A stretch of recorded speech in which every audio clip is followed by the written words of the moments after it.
Today's Coach and Coordinator episode is a crossover episode from our Football for All podcast.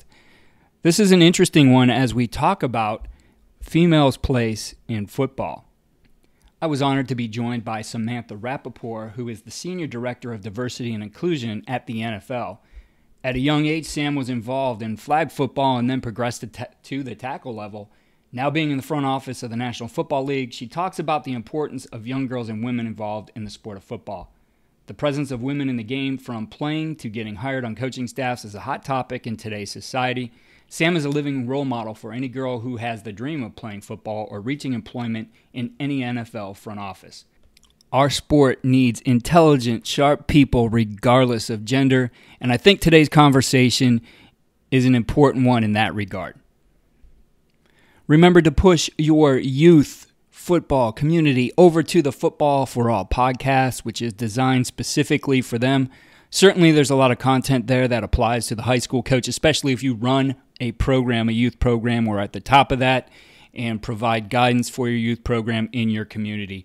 Again, please check that out and check out all we're doing with the football development model at fdm.usafootball.com. Enjoy this episode. You take youth football, but then you fast forward 20 years. What that guy's going to remember 20 years after youth football are moments. We want kids who love football to have the opportunity to play football. There's opportunities no matter your gender, no matter your race, no matter your background. There's no specific box. Looking at, whether it's playing flag football or modified version of the game, I think it's all smart. We're shaping the whole person. We want to make sure that you're a successful person on and off the field. Positive football experiences, so they keep playing and keep getting better.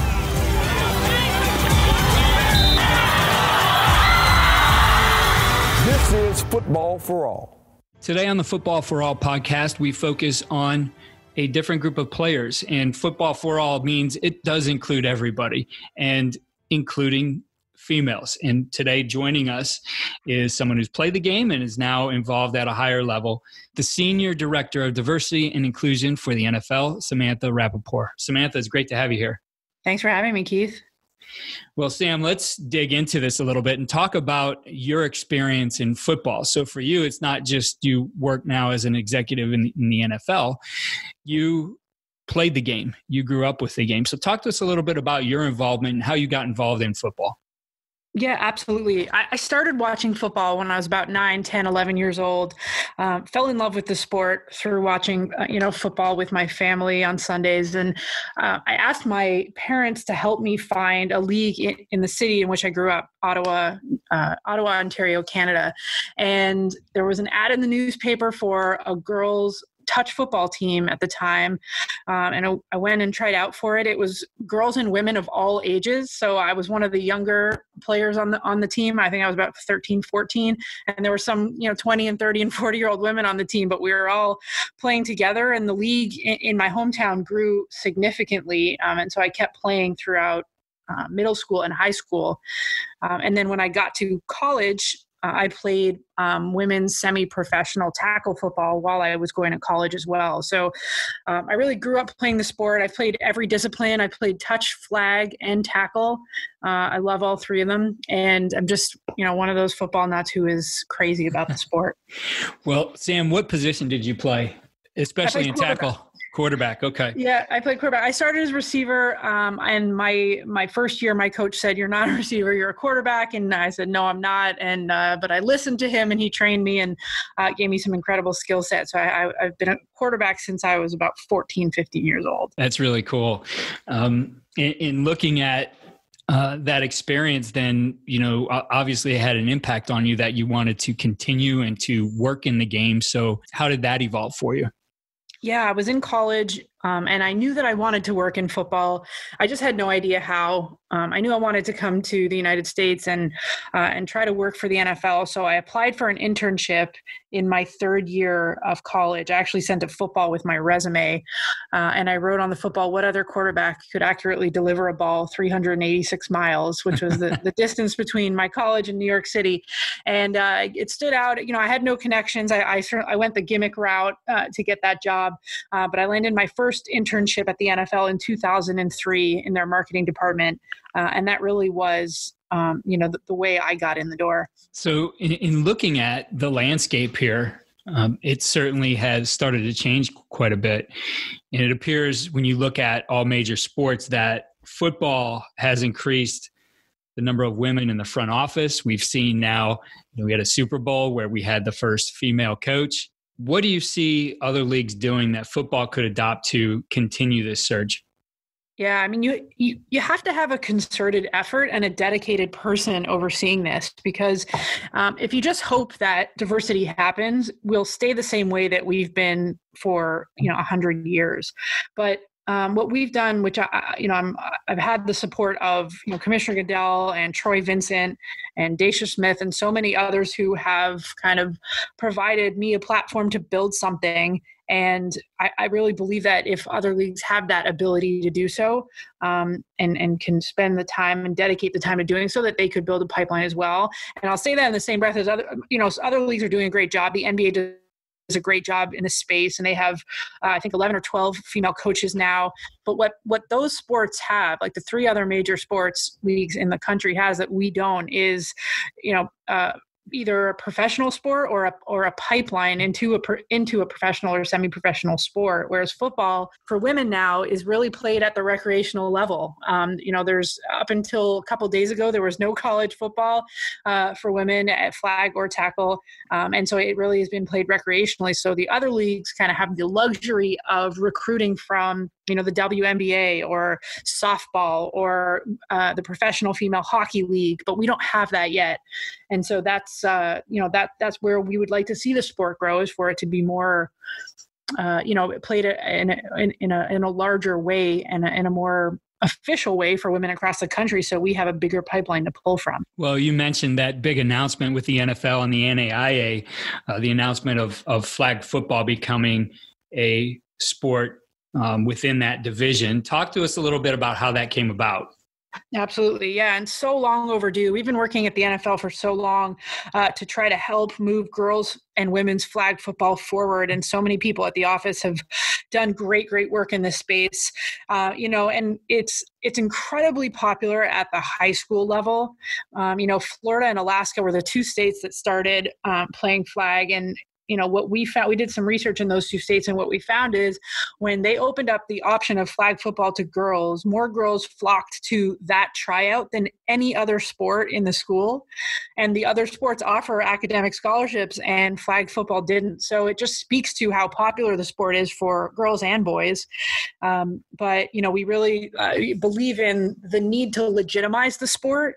And, I give our youth football team and reigning champs, a ton of credit in what they were able to achieve in, for the first time that girls can play, and girls and women can play legitimately at the college level. No, I think it's really cool. And, I think back to when I was a high school coach, and at one particular high school I was at, and this is, early 2000s, the only time you would see girls playing football was the, yearly Powder Puff football game. Yeah. Which, being involved with, and I had our players coach it, and I mean, they had so much fun, and going out, I officiated the game, and it was really clear to me that, like, I don't understand why we don't do more of this. This is, you see all these girls out there who are, incredible athletes in their sport. There was the soccer players out there and basketball players and softball players. Like, why aren't they doing more of this? It seems like it would be a sport for them, but it was just that one time of a year thing. And I don't know, certainly I think just how we think about females in athletics has changed, over the last decade. But, it's something I felt back then that I didn't quite understand why we didn't see more of it. Yeah, I mean, I obviously love the concept of girls playing high school football in any way. I absolutely loathe the name powder puff. I think it is such a pejorative, awful term to associate to women playing sports, and very antiquated and needs to die out. Yeah, absolutely. But I give you a lot of credit that you did it, the legitimate way. A lot of schools have, the boys dress up in cheerleaders uniforms with skirts and, really kind of making a mockery of it instead of legitimizing it, which is, these girls and women are badass in the sport, right? They're incredible. If you go down to Florida and watch those girls play, they're throwing no-look touchdown passes. Like it is incredible football down there and across the country. And so what I'd love to see is for, that game, I guess, at every school be kind of the leverage point, the jumping off point to starting a legitimate program where they can play with a state championship. Well, looking at other areas where we see female participation growing, thinking on the coaching side, we've seen now that move in the NFL. We've seen it at the college level. I believe it's Brown University's quarterback coach is a female, full-time coach is a female. How do you see that continuing to grow? And I guess what are the efforts in the NFL to expand females in coaching? Yeah, we've so for the past 4 years, we've run a program called the NFL Women's Careers in Football Forum. And the idea behind that is to create a bridge between women who are working in entry-level-ish football opportunities and jobs, and connecting them with key hiring managers in the NFL who could potentially hire them. And, what we know through our research is that the way historically that men have got jobs is they run the same circles as these head coaches and general managers that can potentially hire them, but women do not at all. They were completely disenfranchised. So that the intent of the program was to get them in the room with people that could potentially hire them. And since the program started 4 years ago, we've had 89 women who have secured opportunities through the program. And we've had, I believe it is, I need to double check my numbers, 14 intern coaches and 8 full-time female coaches in the NFL. Wow. I guess, there's a lot of misconceptions when you think about this idea that just because you played the game at any level that you can automatically be a good coach, when in reality, you talk to a lot of, and I talk to coaches all the time on the Coach and Coordinator podcast about, the journey they made from being a player into that world of being a coach and how different it was, how much they found out they really didn't know about the game. What kinds of things has the NFL done, or, has been a part of, I guess, overcoming some of that idea that you had to have played the game to be able to go out and coach it? Yeah, and when I've spoken to several head coaches in the NFL, a lot of them say the same thing, that this football stuff you can teach and you learn on the job. It's your attitude and your personality and what you bring to the team and the coaching staff every day that differentiates you. So, it's not just relegated to football, this notion that, women feel like they have to know everything in order to apply for a job. That is a typical trait, research-based, of women. And, what we tell them at the NFL Women's Careers in Football Forum quite often, because this is information we hear straight from the head coaches, is you learn all that stuff on the job, just like I did. When I started the NFL, I knew absolutely nothing about the business, the industry. All I knew is that I loved the sport. The rest I learned as I went. But I tried to bring an incredible attitude to the office, and that it's no different in football. If you have that attitude and you belong in the culture in that way, then you will, and you want to learn and you want to be a sponge and you want to stay late. So, you can study and learn how to cut tape and everything else, you'll succeed. And that's the message that our coaches have given the women that have been in the program. And that's what we echo as well. I think when you look at it too, there's only, depending what level you're at, there's, 8 to 10 actual on-field coaches. There's other ones who find their way out there or an assistant, but who actually teach the technical part of the game, that there is a huge support staff. And a lot of work that needs some very bright people. I mean, analytics has become huge really at all levels now. I have high school coaches talking about it all the time and the analytics they use. I mean, this is a thinking person's sport, right? You need some very intelligent people behind the scenes too to be looking at film and dissecting things, whether it comes from looking at some of the physical side of the techniques that are being used, or it comes in looking at the different tendencies that might come about in the game. To me, that opens opportunities not just for females, but for all kinds of people who do want to get involved in the game. I've even talked to high school coaches who now go into their hallways and recruit kids to handle those parts of it because they don't have the budget to hire coaches to, develop their own analytics staff, or, looking on the other side of it and promoting their program, having their own social media teams. Like, this game is very encompassing in the people it can bring in, and it is looking for bright minds. Yeah, I think that's such a good point. I mean, when you talk about having diversity on your staff, having age diversity is really critical. And what a lot of our head coaches say as well is that they're not well versed in, the computers and the analytics side of the sport, and they lean on younger folks who grew up with it and tend to be a lot more adept at using technology, and they really lean on that for that. That's something else that people, male or female or anything, in between coming up, can offer football staff. So looking at females growing in the sport, and we know flag football now has been established as a track that you can participate now at the youth level in high schools. I think that's continuing to expand around the country, where it's a varsity sport for both boys and girls for flag football, and now in college with the NAIA. But thinking of the tackle track, you played tackle football. Yeah. There's I know other people, female coaches in the NFL played some tackle football growing up. What does it take, do you think, to now bridge that gap and make that something that's available as a sport? Not just go and play with the boys till, you start seeing those changes in puberty and the boys start getting bigger, et cetera, but something that really a girl could get into at the young age and progress through, like you did, playing, even to the semi-pro level. Yeah, absolutely. And it's still, tackle football for females is still, if you compare it to any other sport, in its infancy. It just really took off around the early 2000s. And so, it's come a long way. But, what we need desperately, and I will scream this on the rooftops to anyone who will listen, is the need for one women's professional league, because, we have several semi-professional leagues and, several owners of those leagues. And, I had the great fortune of spending a day with Billie Jean King recently. And as she walked away from me, she was, and I didn't talk to her about this at all, she whispered, "Get them to have one league."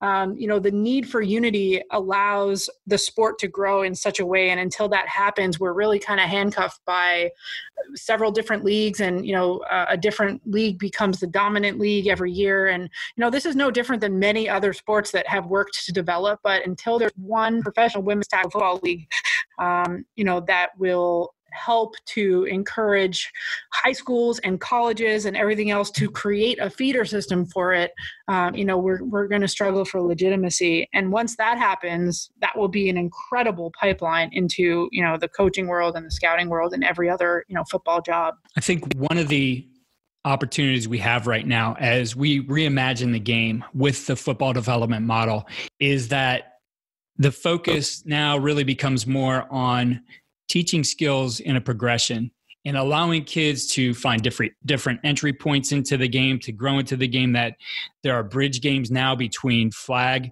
and tackle football, some limited contact football like padded flag you and I were talking about before we got going. How do you think that the football development model can help move this along for the female athlete? Yeah, I hope that everyone that runs a football league, whether it's youth or adult, considers adding a girls and women's division to it, and then applying the football development model no differently to the girls or women that they do, to the boys and men. I really applaud USA Football for this. It's something that, the organization have been working on for a long time, and something that the sport, really needs. And I think that it will help leagues that have, maybe new coaches that are just starting out, and many women's leagues have coaches that are just starting out and are unpaid. And so I really feel like this model will help serve to, create that pipeline of, girls playing touch and flag football when they're younger, and then advancing if they want into tackle football leagues. So they could hopefully one day play for USA Football's Team USA, whether that be flag or tackle. Sam, you were familiar with the rookie tackle model that was being developed, towards the tail end of your time at USA Football. To me, I think that's an opportunity here, because participation, whether it's boys or girls, certainly has been a concern in every community around the country. How do we get enough kids out to field teams? Well, when you think about, we could play the game with this rookie tackle model with 6, 7, or 8 players. Now this really becomes something that's more feasible to say, hey, we have enough in our community to go out and field a girls tackle football team and go against other communities. I think that opportunity there allows us to grow participation as well. I couldn't agree more. I'm the biggest proponent for rookie tackle. I think that prior to this, every other sport has adapted their sport to allow it to be fun and allow kids to have the ability to succeed in it. If you look at tennis, if you put a 5-year-old on a tennis court and ask them to play tennis, how that would look and how they would feel about the sport when they walked away from it. And it's no different on a full football field with 11 people, where 5 of them are line boys or line girls. So I'm such a proponent for adapting sport to make it fun, so kids have success points and they enjoy it and they want to stay with it. And so, I believe that the Utah Girls Tackle Football League, which was the first tackle football league for girls in the world that started about 5-6 years ago, they kind of created, rookie tackle didn't exist back then, and they created their own version of rookie tackle where they made the field smaller, they reduced the amount of linemen, they got rid of special teams, made all those little changes so the girls would have an incredible time, and weren't looking to punt the ball and they shank it, and then that player comes off the field thinking that they're terrible. You never want to put kids in that position. Mm-hmm. I'm such a proponent for the adaptation of sport for anything, and I really feel like this will allow more kids to gravitate towards it. But more importantly, I think less kids will leave it because it's fun, and that is why kids play sports. They play it because it's fun. For our listeners out there who are parents who may have a daughter who's interested in the game, but maybe it is not that girls only track within their community, what advice do you have to them for allowing their daughter to try this out and see if she's a part of it, and then to support them along the way? Yeah, I would say, ask her the same questions that you would ask your son if he asked you to play tackle football. I think that, parents can approach it and kids playing sport in any different way, but I don't think there's much difference between asking a girl, why do you want to play, and finding a program that parents feel comfortable with for a boy or girl. Girls want to play it. I mean, when the Utah Girls Tackle Football League started, girls flocked to it. Everyone wanted to play. I think they're at like 500 girls now in Utah. So I'd say, I would take the same, I take the same kind of preparation that you would for if your boy wanted to play. I would interview the coaches and if obviously, speaking as someone who played the sport growing up and it pretty much defined my life when I was younger, if your kid wants to play badly enough, regardless of gender, I'd say this sport is absolutely incredible for kids. Well, Sam, I appreciate you taking some time here, and thank you for the work that you do to advance and grow the game. Likewise, I'm always appreciative to USA Football from my time spent there and after, for everything that they're doing to make this sport even better. Thank you for your interest and support in the football development model. We cannot create a stronger sport without you. Head to fdm.usafootball.com to get involved. We'll see you next time on the Football for All podcast.